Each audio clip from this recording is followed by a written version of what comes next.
พร้อมทั้งหมดเตรียมตัวกราบพระทำวัดเย็นครับทั้งหมดกราบพระพร้อมกันครับกราบกราบกราบกราบบารมีธรรมพ่อแม่ครูบาอาจารย์ครับทั้งหมดกล่าวคำบูชาพระรัตนตรัยพร้อมกันครับอิมินาสการเรนะพุทธังอภิปูชยามะอิมินาสการเรนะธัมมังอภิปูชยามะอิมินาสการเรนะสังฆังอภิปูชยามะอะระหังสัมมาสัมพุทโธภคะวาพุทธังภคะวันตังอภิวาเทมิสวากขาโตภคะวะตาธัมโมธัมมังนามัสสามิสุปฏิปันโนภะคะวะโตสาวกสังโฆสังฆังนะมามิเปิดหนังสือไปที่หน้า4ครับหันธรรมยังพุทธสสะภะคะวะโตปุพพาคณมะการังกโรมาเซนะโมตัสสะภะคะวะโตอะระหะโตสัมมาสัมพุทธัสสะนะโมตัสสะภะคะวะโตอะระหะโตสัมมาสัมพุทธัสสะนะโมตัสสะภะคะวะโตอะระหะโตสัมมาสัมพุทธัสสะพุทธังสารนังคัจฉามิธัมมังสารนังคัจฉามิสังฆังสารนังคัจฉามิทุติยมปิพุทธังสารนังคัจฉามิทุติยมปิธัมมังสารนังคัจฉามิทุติยมปิสังฆังสารนังคัจฉามิตติยมปิพุทธังสารนังคัจฉามิตติยมปิธัมมังสารนังคัจฉามิตติยมปิสังฆังสารนังคัจฉามิธรรมที่พระพุทธเจ้าทรงแสดงไว้เพื่อประโยชน์ของสัตว์โลกเป็นธรรมที่เห็นได้ยากยิ่งสำหรับธรรมที่จะกล่าวต่อไปนี้เป็นธรรมที่สามารถกระทำความสงบอันประเสริฐและสามารถประทานซึ่งสมบัติทั้งปวงเป็นเครื่องสงบเหตุร้ายทั้งปวงเป็นเครื่องป้องกันมนุษย์และยักษ์เป็นเครื่องระงับความตายก่อนกำหนดเวลาเป็นเครื่องขจัดความเศร้าโศกและโรคเป็นเครื่องย่ำยีกำลังของข้าศึกเป็นเครื่องจำเริญชัยชนะแด่พระราชาเป็นเครื่องนำสิ่งที่ไม่น่าปรารถนาทั้งปวงออกไปเป็นธรรมอันประเสริฐข้าพเจ้าจากแสดงคุณธรรมเช่นนั้นตามสภาพที่เป็นจริง ณที่ใดมีผู้กล่าวว่าจาสรรเสริญพระคุณอันประเสริฐของพระรัตนตรัยด้วยจิตเลื่อมใสณที่นั้นความสุขความสบายและความสวัสดีย่อมมีแก่ผู้นั้นตลอดกาลทุกเมื่อเปิดหนังสือไปหน้าที่8ครับหันธรรมยังปฏิจจสมุปบาทธัมเมสุอิทัปปัจจยตาทิธรรมปทังพนามาเสอิทาภิกขเวอริยสาวโกปฏิจจสมุปบาทันเยวะสาธุกังโยนิโสมนสิกโรติภิกษุทางหลายอริยสาวกในธรรมวินัยนี้ย่อมกระทำไว้ในใจโดยแยบคายเป็นอย่างดี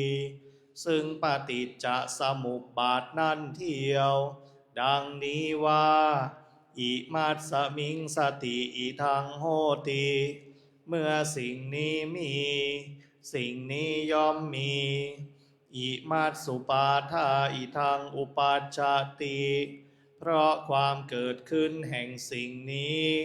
สิ่งนี้จึงเกิดขึ้น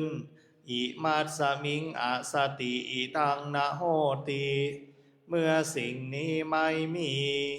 สิ่งนี้ย่อมไม่มีอิมัสสะนิโรธาอิทังนิรุชาติเพราะความดับไปแห่งสิ่งนี้สิ่งนี้จึงดับไปยะทิทังได้แก่สิ่งเหล่านี้คืออวิชชาปัจจยาสังขาราเพราะมีอวิชชาเป็นปัจจัยจึงมีสังขารทั้งหลายสังขาราปัจจยาวิญญาณังเพราะมีสังขารเป็นปัจจัยจึงมีวิญญาณวิญญาณปัจจยานามรูปังเพราะมีวิญญาณเป็นปัจจัยจึงมีนามรูปนามรูปปัจจยาสาลายตานังเพราะมีนามรูปเป็นปัจจัยจึงมีสาลายตนะสาลายตนะปัจจยาภัสโสเพราะมีสาลายตนะเป็นปัจจัยจึงมีผัสสะผัสสะปัจจยาเวทนาเพราะมีผัสสะเป็นปัจจัยจึงมีเวทนาเวทนาปัจจยาตัณหาเพราะมีเวทนาเป็นปัจจัยจึงมีตัณหาตัณหาปัจจยาอุปาทานังเพราะมีตัณหาเป็นปัจจัยจึงมีอุปาทานอุปาทานาปัจจยาภโวเพราะมีอุปาทานเป็นปัจจัยจึงมีภพภาวะปัจจยาชาติเพราะมีภพเป็นปัจจัยจึงมีชาติชาติปัจจยาชรามรณังโสกปริเทวะทุกขโทมนัสสุปายาสาสัมภวันติเพราะมีชาติเป็นปัจจัยชรามรณะโสกปริเทวะทุกขโทมนัสอุปายาสะทางหลายจึงเกิดขึ้นครบถ้วนเอวะเมตัสสะเกวลัสสะทุกขขันธัสสะสมุทัยโยโหติความเกิดขึ้นพร้อมแห่งกองทุกข์ทั้งสิ้นนี้ย่อมมีด้วยอาการอย่างนี้อวิชชายตเววะอาเสสะวิราคะนิโรธาสังขาระนิโรโธเพราะความจางคลายดับไปโดยไม่เหลือแห่งอวิชชานั้นเทียวจึงมีความดับแห่งสังขารสังขาระนิโรธาวิญญาณนิโรโธเพราะมีความดับแห่งสังขาร จึงมีความดับแห่งวิญญาณวิญญาณนิโรธานามรูปะนิโรโธเพราะมีความดับแห่งวิญญาณจึงมีความดับแห่งนามรูปนามรูปะนิโรธาสาลายตนะนิโรโธเพราะมีความดับแห่งนามรูปจึงมีความดับแห่งสาลายตนะสาลายตนะนิโรธาผัสสะนิโรโธเพราะมีความดับแห่งสาลายตนะจึงมีความดับแห่งผัสสะผัสสะนิโรธาเวทนานิโรโธเพราะมีความดับแห่งผัสสะจึงมีความดับแห่งเวทนาเวทนานิโรธาตัณหานิโรโธเพราะมีความดับแห่งเวทนาจึงมีความดับแห่งตัณหาตัณหานิโรธาอุปาทานะนิโรโธเพราะมีความดับแห่งตัณหาจึงมีความดับแห่งอุปาทานอุปาทานะนิโรธาภาวะนิโรโธเพราะมีความดับแห่งอุปาทานจึงมีความดับแห่งภพ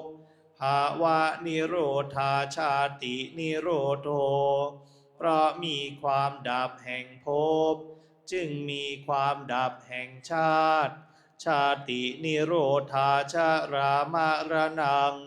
โสกะปริเทวะทุกขโทมนัสสุปายาสานิรุชชันติ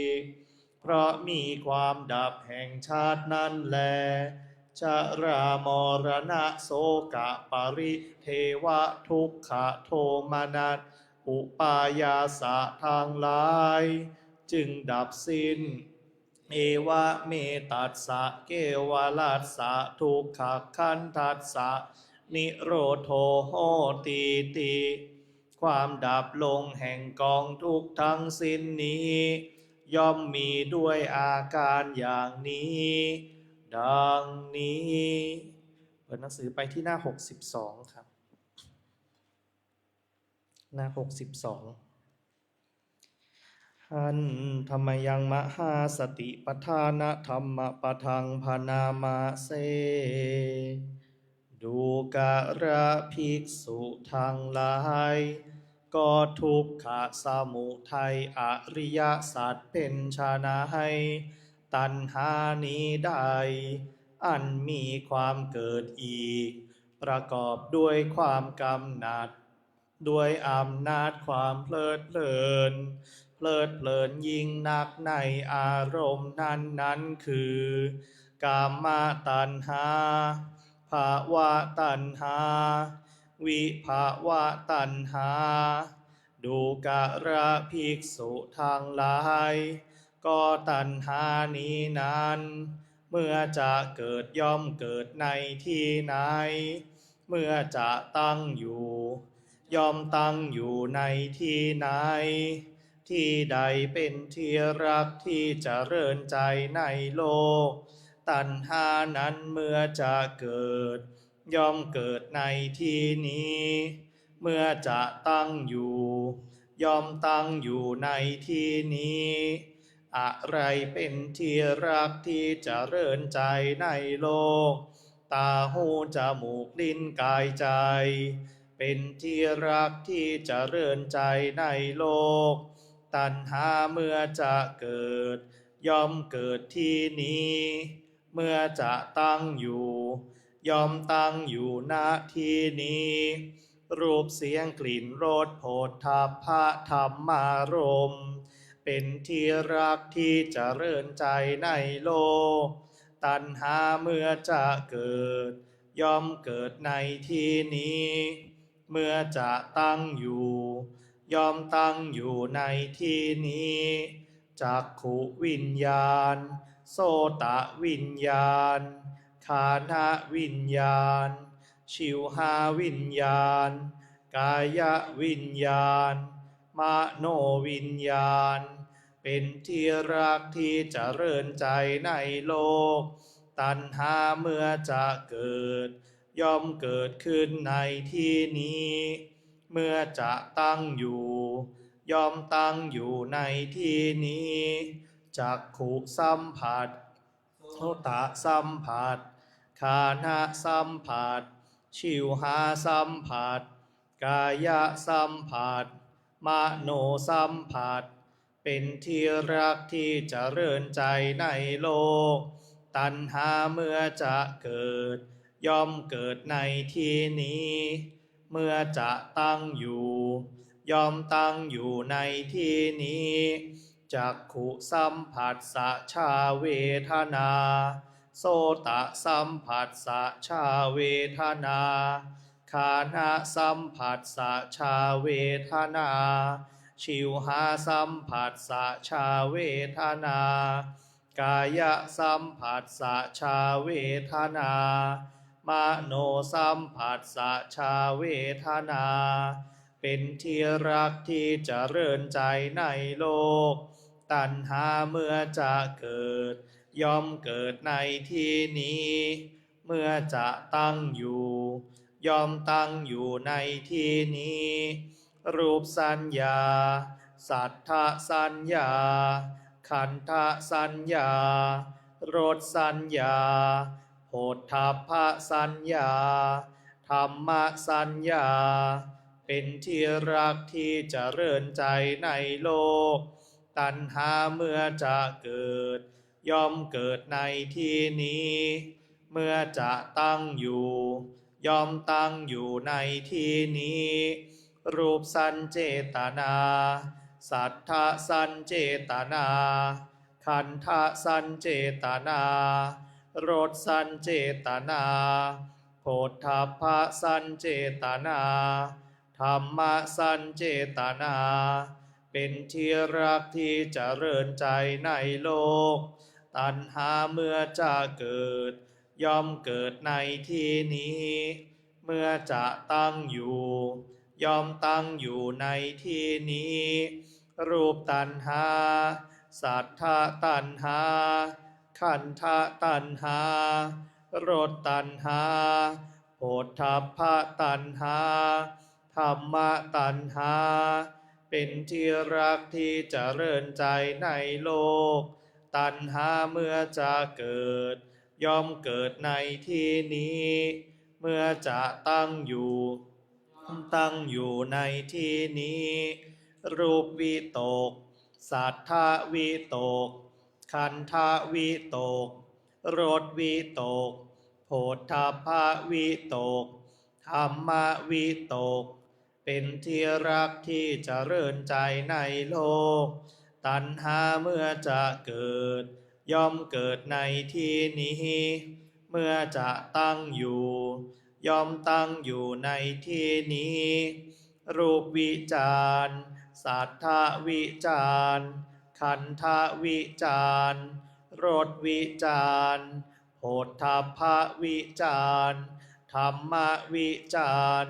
เป็นที่รักที่เจริญใจในโลกตัณหาเมื่อจะเกิดย่อมเกิดในที่นี้เมื่อจะตั้งอยู่ย่อมตั้งอยู่ในที่นี้ดูกระภิกษุทั้งหลายอันนี้เรียกว่าทุกขสมุทัยอริยสัจดูกระภิกษุทั้งหลายก็ทุกขนิโรธอริยสัจเป็นไฉนความสำรอกและความดับโดยไม่เหลือความสละความส่งคืนความปล่อยวางความไม่มีอะไรในตัณหานั้นก็ตัณหานั้นเมื่อบุคคลจะละย่อมละเสียได้ในที่ไหนเมื่อจะดับย่อมดับในที่ไหน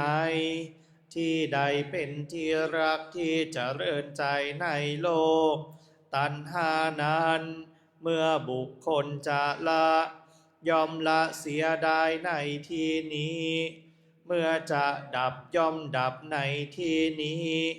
อะไรเป็นที่รักที่เจริญใจในโลก ตาหูจมูกลิ้นกายใจ เป็นที่รักที่เจริญใจในโลก ตัณหาเมื่อบุคคลจะละ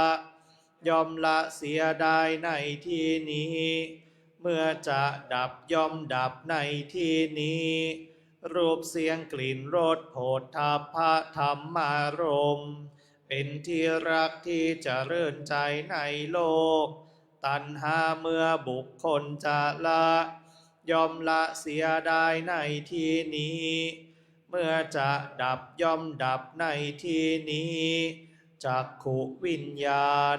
โสตวิญญาณคานวิญญาณ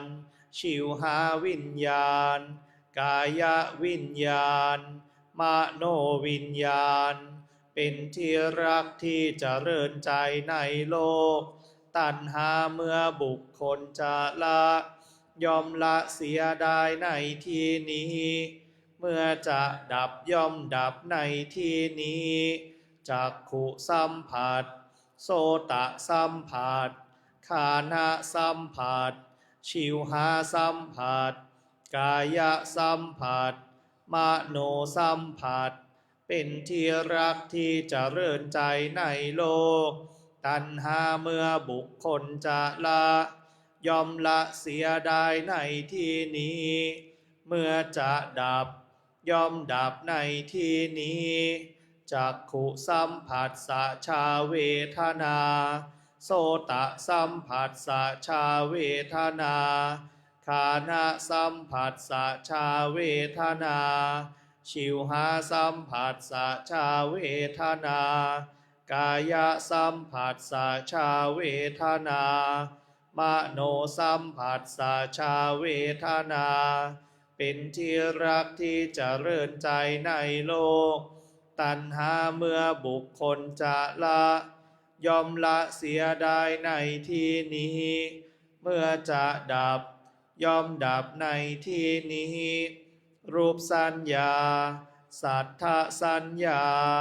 ขันธสัญญารสสัญญาโผฏฐัพพสัญญาธรรมสัญญาเป็นที่รักที่เจริญใจในโลก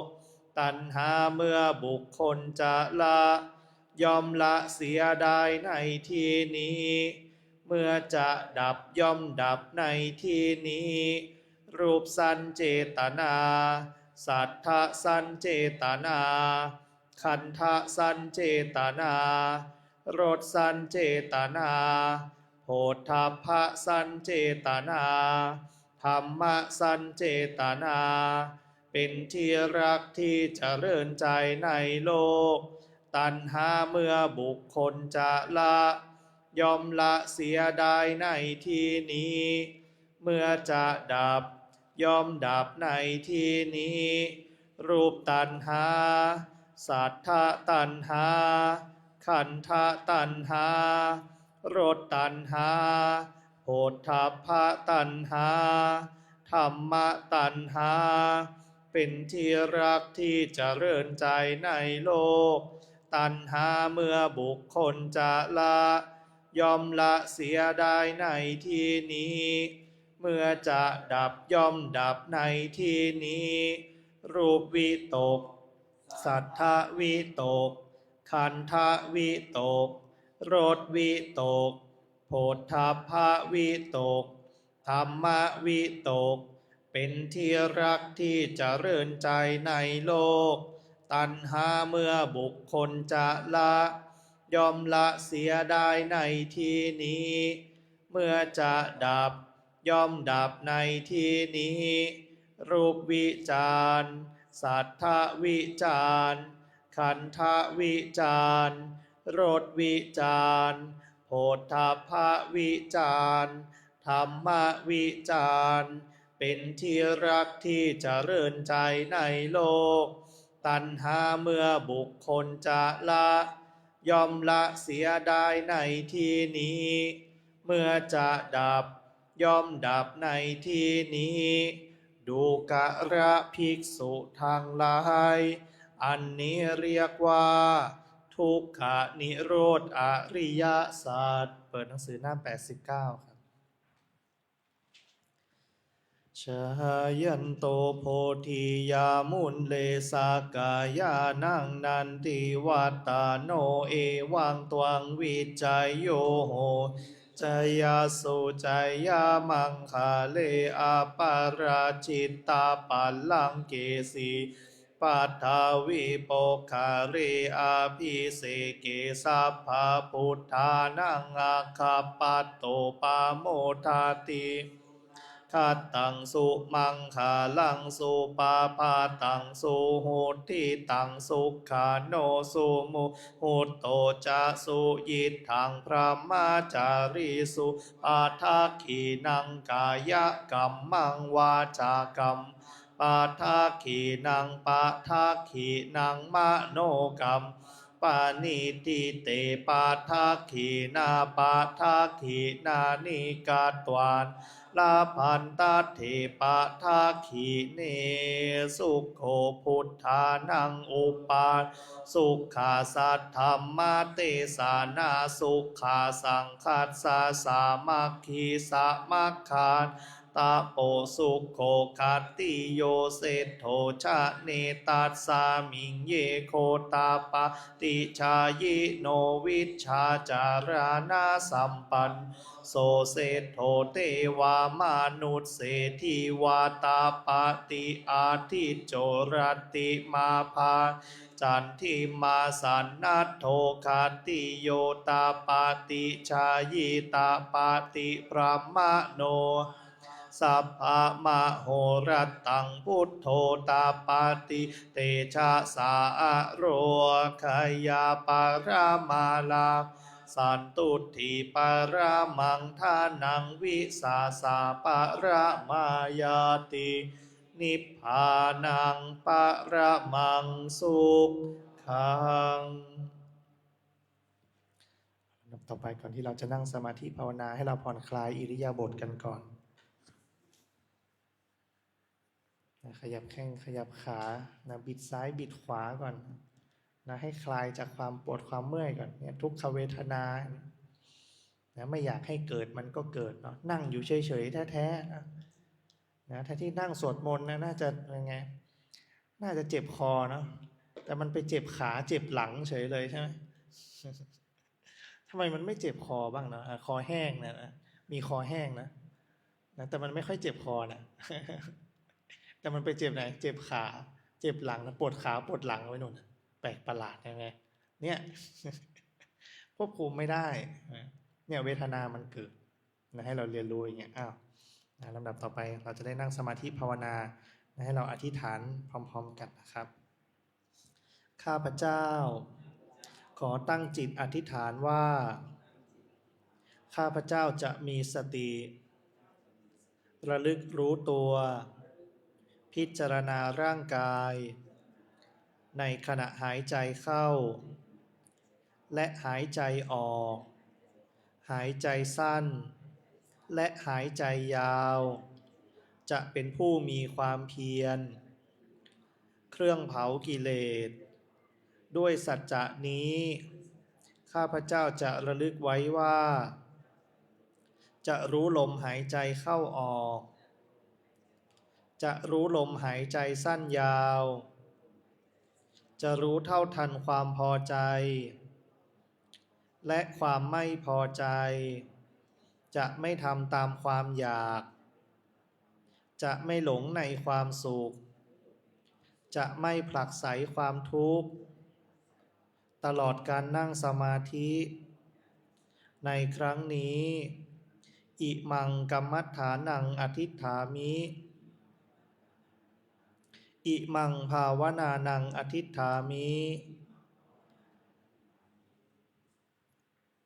ให้เราได้นั่งคัดสมาธิบัลลังก์ตั้งกายตรงดำรงสติไว้เฉพาะหน้าในขณะที่พิจารณาลมหายใจอยู่นั้นหูได้ยินเสียงแล้วก็พิจารณาตามใช้จินตมยปัญญาตามไปด้วยคอยระลึกรู้สิจริงไม่น้อที่เราได้สวดได้สาธยายกันไปเห็นไหมเนี่ยในขณะที่เรามีความเพียรก็คือเพียรรู้เพียรระลึกรู้ตัวเพียรระลึกรู้ตัว ในขณะเนี้ยกิเลสตัณหามันเป็นผู้มีความเพียรเครื่องเผากิเลสมันก็อยู่แค่นี้แหละนะเมื่อเราระลึกรู้ตัวเห็นไหมความพอใจและความไม่พอใจในโลกมันไม่มีหรอกเห็นไหมเราไม่ได้รู้ถึงตรงนั้นเห็นไหมรู้แค่ลมหายใจเข้าออกมันจะเข้ามันจะออกมันจะสั้นมันจะยาวให้เรารู้ตามความเป็นจริงของมันนะเรากำกับกำหนดควบคุมไม่ได้จะให้มันเท่ากันตลอดไม่ได้นะเมื่อหายใจอย่างเป็นธรรมชาติแล้วเราแค่ทำความรู้สึกตัวตามธรรมชาติ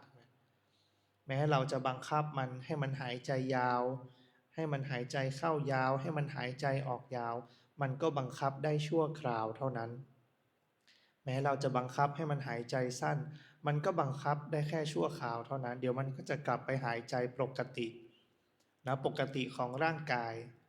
นะหายใจแบบปกติคือหายใจที่มันควบคุมไม่ได้มันเป็นไปของมันเองนะลมหายใจมันก็เป็นไปของมันเองเห็นไหมเราแค่ทำหน้าที่เข้าไปรู้นี่แหละคือมโนธาตุนะเห็นไหมรู้การทำงานของมันนะเนี่ยคือจิตเข้าไปรู้การทำงานของมันการที่เราเห็นจิตเห็นสิ่งที่รู้และสิ่งที่ถูกรู้เนี่ยนะอันนี้คือโดยสภาวะนะเป็นธรรมชาติรู้อารมณ์นะธรรมชาติที่รู้อารมณ์เห็นไหมจิตก็เป็นธรรมชาติหนึ่งนะจิตเป็นธรรมชาติหนึ่งธรรมชาติของมันคือการรู้อารมณ์เห็นไหมในขณะที่เรานั่งสมาธิภาวนาที่เราหายใจอยู่นี้เมื่อเรารู้เท่าทันลมหายใจเข้าออกสั้นยาวแล้วนี่คือรู้เท่าทันกายเห็นไหมเราจะเห็นว่าร่างกายเราในขณะที่หายใจเข้าหายใจออกหายใจเข้าร่างกายก็เป็นอย่างหนึ่งหายใจออกร่างกายก็เป็นอย่างหนึ่งในขณะที่ลมยาวเราก็รู้สึกอีกอย่างหนึ่งลมสั้นก็รู้สึกอีกอย่างหนึ่งเห็นไหมนะความรู้สึกที่มันตามมานะเกิดจากการรู้ในสิ่งที่ต่างกันความรู้สึกที่ได้รับก็ต่างกันไปเห็นไหมนี่คือเหตุปัจจัยนะอารมณ์ที่ปรุงแต่งจิตเนี่ยหรืออารมณ์ที่ได้จากการรู้ลมหายใจมันต่างกันไหมลมหายใจคืออะไรผัสสะคือการกระทบกันกระทบในรูปแบบที่ต่างกันทำให้เกิดอารมณ์ความรู้สึกที่ต่างกันนี่คือรู้ลมหายใจคือรู้เท่าทันกายเห็นความพอใจและความไม่พอใจที่มันเกิดขึ้นเมื่อไหร่ก็ตามที่มีความพอใจโอ้ยินดีพอใจสงบดีหรือไม่ยินดีพอใจไม่สงบสักทีเนี่ยเพราะความอยากนี่แหละคือตัณหาอันเป็นเครื่องทำให้เกิดอีกนั่นแหละคืออะไรมีตัวมีตนมีภพใหม่ๆเกิดขึ้นพอมันไม่อยากมันไม่ได้อารมณ์อื่นก็เกิดตามมาเห็นไหมเมื่อมันไม่อยากมันไม่ได้มันไม่เป็นอย่างที่เราปรารถนามันไม่เป็นอย่างที่เราต้องการเราก็เกิดวิภวะตัณหาคือความไม่อยาก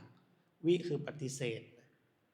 นะปฏิเสธไม่อยากได้ไม่อยากมีไม่อยากเป็นถ้าภวะตัณหาคือความอยากได้อยากมีอยากเป็นเมื่อเรานั่งเคยนั่งได้สงบนะเคยนั่งได้สบายไม่ปวดไม่เมื่อยเลยมันสงบนะมันนิ่งมันดับสนิทไปเลยนะเมื่อเราอยากได้อารมณ์แบบนั้นอีกเห็นไหมเนี่ยความอยากมันก็เกิดนะความอยากมันก็เกิดขึ้นเห็นไหมความอยากความไม่อยากก็ทำให้เกิดความพอใจและความไม่พอใจนะถ้าเราได้สังเกตในบทที่เราสวดสาธยายกันในวันนี้เราก็จะเห็นว่าเนี่ยเหตุแห่งทุกข์และการดับทุกข์เมื่อเราเข้าใจรู้ว่าอะไรเป็นเหตุแห่งทุกข์เราก็สามารถไปดับที่ตัวนั้นได้นะแน่นอนว่าพระพุทธเจ้าตรัสไว้คือกามตัณหานะตัณหาคือความยินดีพอใจในกามในสิ่งที่ให้คุณแก่กามเขาถึงเรียกว่ากามคุณนะพระพุทธเจ้าถึงเรียกว่ากามคุณกามคุณทั้งห้าสิ่งที่ให้คุณแก่กามนะมันก็ทำให้เกิดอะไรเมื่อเราไประลึกรู้เห็นไหมไปตามที่ตาหูจมูกลิ้นกายใจเมื่อไหร่ก็ตามที่เราไปรู้ตามตาหูจมูกลิ้นกายใจมันเป็นเครื่องส่งออกแล้วมันเป็นเครื่องส่งออกมันเป็นช่องทางการออกทั้ง6ช่องทางนะเมื่อออกไปแล้วนะย่อมเกิดความพอใจและความไม่พอใจนะเมื่อรับรู้ทางตาทางหูทางจมูกทางลิ้นทางกายทางใจก็ตามมันจะทำให้เกิดทั้งความพอใจความไม่พอใจนะเกิดขึ้นนี่คือตัณหาที่มันเกิดขึ้นนะมีตาหูจมูกลิ้นกายใจแล้วนี่สิ่ง 6อย่างนี้เรียกอายตนะภายในคือที่มันอยู่ในร่างกายเรานี้เห็นไหมที่มันอยู่ในขันธ์5เรานี้เป็นช่องทางเป็นประตูทั้ง6ประตูทั้ง6ก็ออกไปรู้อายตนะภายนอกรู้กันเป็นคู่ๆนะตามองเห็นสิ่งที่เรียกว่ารูปรูปเสียงกลิ่นรสโผฏฐัพพะคือการสัมผัสจับต้องทางกายธรรมารมณ์คือความรู้สึกที่ได้ทางใจนะอายตนะภายในและอายตนะภายนอกนะมาเป็นคู่ตาคู่กับรูปหูคู่กับเสียงจมูกคู่กับกลิ่นลิ้นคู่กับรสชาติกายคู่กับการสัมผัสจับต้องใจคู่กับอารมณ์ทางใจนั่นคืออายตนะภายในและอายตนะภายนอกนะทำให้เกิดความพอใจและความไม่พอใจเท่านั้นพอหรือยังไม่พอแต่ละช่องทางก็มีวิญญาณเข้าไปรับรู้วิญญาณไปรับรู้ที่ตาก็เรียกจักขุวิญญาณไปรับรู้ที่หูก็เรียกโสตวิญญาณเรียกกันต่างชื่อกันแต่ทั้ง6ช่องทางนั้นจะมีวิญญาณไปรับรู้เสมอเมื่อ3สิ่งนี้รวมกันอายตนะภายใน1อายตนะภายนอก1บวกวิญญาณไปอีก1นี่เรียกว่าศาลายตนะเพราะมีศาลายตนะเป็นปัจจัยจึงมีผัสสะพอมีผัสสะนี่แหละผัสสะนี่แหละก็เป็นที่ทำให้เกิดความพอใจและความไม่พอใจอีกเห็นไหมผัสสะทางตาก็เรียกจักขุจักขุสัมผัสนั่นแหละการสัมผัสจากทางตาก็คือการมองเห็นโสตสัมผัสก็คือการได้ยินคานะสัมผัสก็คือการได้กลิ่นชิวหาสัมผัสก็คือการรับรู้รสชาติกายสัมผัสก็คือการสัมผัสจับต้องทางกายมโนสัมผัสก็คือการรับรู้อารมณ์ทางใจเห็นไหมเมื่อมีศาลายตนะเป็นปัจจัยจึงมีผัสสะนี่อธิบายความตามปฏิจจสมุปบาทเลยเนี่ยการเกิดขึ้นของความทุกข์มันกำลังไล่เลียงขึ้นไปแล้วเริ่มจากตาหูจมูกลิ้นกายใจอายตนะภายในวิ่งไปหาอายตนะภายนอกแต่วิ่งไปยังไม่เกิดอะไรเพราะยังขาดวิญญาณเมื่อมีวิญญาณเข้าไป3สิ่งนี้รวมกันเกิดเป็นศาลายตนะศาลายตนะทำให้เกิดผัสสะเกิดการกระทบกันในแต่ละช่องทางเมื่อมีผัสสะทำให้เกิดอะไรกระทบแล้วย่อมรับรู้อารมณ์การรับรู้อารมณ์ทางตาจึงเป็นจักขุสัมผัสสชาเวทนาเวทนาคืออารมณ์ที่เกิดจากการที่มีสัมผัสทางตาคือตามองเห็นนั่นเองตามองเห็นหูได้ยินจมูกได้กลิ่นลิ้นรับรสกายได้สัมผัสจับต้องใจรับรู้อารมณ์เกิดเป็นเวทนาขึ้นมาเวทนาก็มี3ชนิดด้วยกันได้แก่เวทนาที่เป็นความสุข1อย่างเวทนาที่เป็นความทุกข์1เวทนาที่ไม่ใช่ไม่ทุกข์แล้วก็ไม่สุขไม่ทุกข์แล้วก็ไม่สุขก็คือเฉยๆอยู่เมื่อตามองเห็นบางครั้งก็ดีเนาะตามองเห็นบางครั้งก็ไม่ดีนะหรือตามองเห็นบางครั้งก็รู้สึกเฉยๆเนี่ยแหละคืออารมณ์ที่เกิดขึ้นสิ่งเหล่านี้เรียกว่าเวทนาเห็นไหมเมื่อมีเวทนาเกิดขึ้นเห็นไหมเวทนาตัวนี้มันไปกระตุ้นอะไรกระตุ้นสิ่งที่เรียกว่าสัญญาเมื่อมันดีตามความเห็นเราเห็นไหมล่ะดีก็ตามความเห็นไม่ดีก็ตามความเห็นเฉยๆก็ตามความเห็นเนี่ยมันไปกระตุ้นสัญญาเมื่อมันเป็นสิ่งที่ดีเป็นสิ่งที่ทำให้เราพอใจเราดีเนาะอันนี้เห็นไหมเหมือนอาหารเหมือนกับข้าวนะถ้าอันไหนอร่อยเราก็อยากกินอีกเนี่ยเกิดเป็นอะไรขึ้นมาเนี่ยเรารู้ว่าแกงนี้อร่อยแกงนี้อร่อยอยากจะตักอีกนั่นแหละเจตนาจึงเกิดเห็นไหมเมื่อมีสัญญานำไปสู่การเกิดของเจตนาเขาถึงว่าอะไรรูปสัญญาไปถึงอะไรรูปสัญเจตนามีความจงใจละมีความจงใจในเจตนาที่จะเอาเห็นไหมก็เรียกอะไรภวะตัณหาไงความอยากได้อยากมีอยากเป็นเจตนาที่จะไม่เอาก็คือวิภวะตัณหาคือความผลักไสออกไปไม่อยากได้ไม่อยากมีไม่อยากเป็นเพราะอะไรสิ่งนั้นมันให้อารมณ์เมื่ออยากได้เพราะสิ่งนั้นให้อารมณ์ที่เป็นสุขไม่อยากได้เพราะสิ่งนั้นให้อารมณ์ที่เป็นทุกข์นั่นเอง นะนี่คือเกิดเป็นตัณหาละตัณหาก็เป็นอะไรอีกมีวิตกเห็นไหมรูปวิตกนะวิตกในรูปความตรึกในรูปวิจารณ์คือความตรองเห็นไหมตรึกว่ารูปแบบนี้เห็นไหมรูปอย่างนี้เนี่ยตรองขึ้นไปละนะเราชอบไม่ชอบเราอยากได้หรือไม่อยากได้นี่แหละคือเหตุที่ทำให้เกิดความพอใจและความไม่พอใจในโลกเมื่อไหร่ก็ตามที่มีสิ่งที่พอใจและไม่พอใจเกิดขึ้นสิ่งเหล่านั้นทำให้เราเป็นทุกข์เมื่อพอใจเราก็จะดิ้นรนเสาะแสวงหามันเมื่อไม่พอใจเราก็ดิ้นรนที่จะผลักไสมันออกไปใช้กำลังใช้แรงนะใช้กายใช้ใจในการไปเสาะแสวงหาในการผลักไสสิ่งต่างๆออกไปดังนั้นให้เราเรียนรู้มันนี่แหละคือเหตุแห่งทุกข์หรือที่เรียกว่าทุกขสมุทัยอริยสัจนะเป็นสิ่งที่ทำให้เกิดความทุกข์นั่นเองเมื่อเรารู้ที่มาอย่างนี้แล้วเห็นไหมเราจึงรู้ว่าควรจะดับที่ไหนมันเกิดตรงไหนก็ดับตรงนั้นแหละนะมันเกิดตรงไหนก็ดับตรงนั้นแหละจึงเป็นที่มาของทุกขนิโรธอริยสัจไล่เลียงเหมือนกันเลยฉะนั้นไม่ได้แตกต่างกันนี่แหละคือสายเกิดและสายดับตามปฏิจจสมุปบาทใช่ไหมอะไรอาศัยกันเกิดขึ้นเมื่อเราไปรู้เท่าทันว่าอ๋อมันเป็นอย่างนั้นมันอาศัยกันเกิดขึ้นมานี่การรู้เท่าทันมันนี่แหละคือการดับมันเราจะเห็นว่าเมื่อไหร่ก็ตามที่เรารู้เท่าทันแสดงว่าสิ่งนั้นเป็นสิ่งถูกรู้ไปแล้วสิ่งนั้นกลายเป็นอดีตไปแล้วเพราะปัจจุบันคือรู้แล้วนะเพราะปัจจุบันคือรู้แล้วนะรู้ว่าอะไรเกิดขึ้นนั่นแหละสิ่งที่เกิดขึ้นมันจึงดับไปแล้วนะเพราะรู้ละตอนนี้จิตผู้รู้ก็จะเกิดขึ้นแม้จิตผู้รู้ก็จะเกิดขึ้นจะเห็นสภาพของจิตเมื่อกี้เห็นไหมเนี่ยเขาเรียกว่าสันตติหรือความสืบเนื่องนะเราจะเห็นว่าเมื่อกี้เห็นไหมเผลอไปเหมือนเรานั่งสมาธิภาวนาเนี่ยอยู่กับลมหายใจไปแล้วมันก็เผลอไปคิดแล้วเราก็จะอ้าวคิดแล้วนี่เห็นไหมเมื่อไหร่ก็ตามที่เราเห็นว่าเนี่ยความคิดเกิดแล้วนะจิตผู้รู้มันเกิดมีสติเห็นไหมมีสติเกิดละความระลึกได้เกิดขึ้นละความรู้ตัวเกิดขึ้นละเมื่อระลึกได้เมื่อรู้ตัวว่านี่ไม่ใช่กรรมฐานที่เราตั้งไว้นี่นะมันจึงกลับไปสู่ฐานเดิม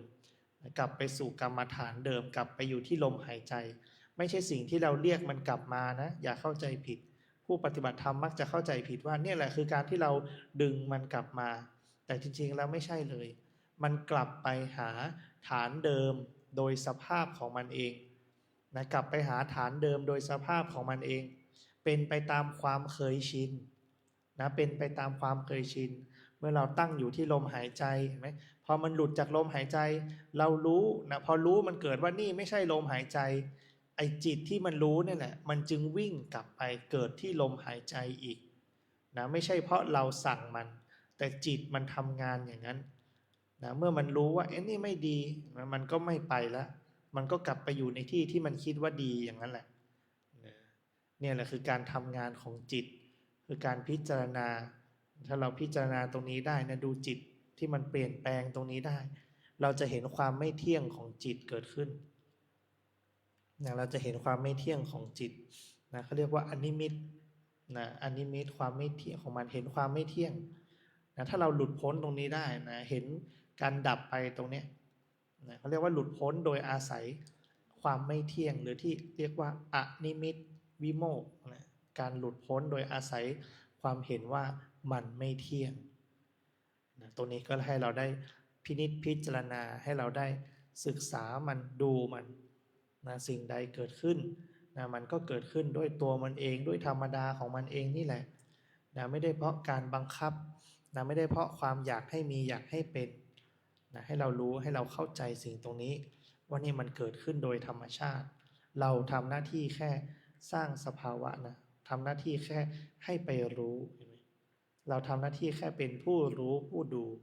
สังเกตไปเรื่อยๆเห็นไหมสังเกตไปเรื่อยๆเราจะเห็นมันตามความเป็นจริงเห็นไหม